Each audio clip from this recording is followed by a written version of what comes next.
lalpa thale ram ro huna khan ai tur nei lo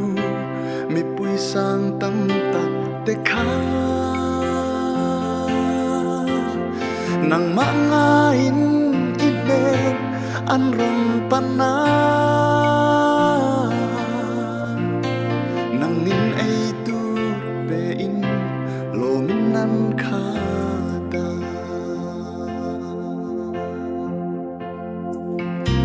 kai ni itlan sa te ril dramin ai tur she lovin kan tui halani van manangain kan tan trina ma selal pa kan tlei chuan si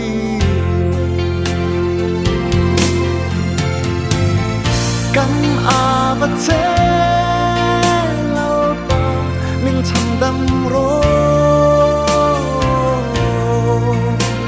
ko vel tui phom kara kan tul me ke Israel fate Israel chua ang kha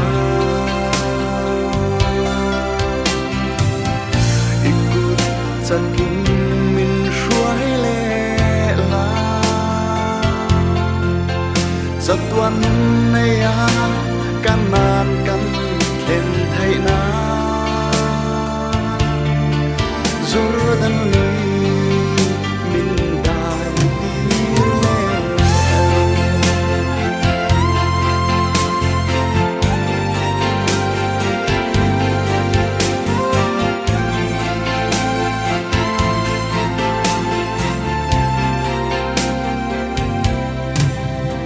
sual na tui fonten min hual vela kholo na vangin kan nu at sao zava chắc na le thấy na ren kan nei si lo mangai tu tran pui tu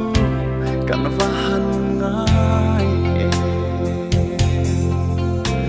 ente lalpa itlan sa zong te hia trapanung ngain kan au che asin nang ma ngai ru zong zong te hi kai nin ai tur kan pe thei si lo kan ava che lau pa min cham dam ro ko vel tui fo kara kan tu me ke Israel fate ni roi chua ang kha ikut sakin min shuai le la chatuan na ya kanan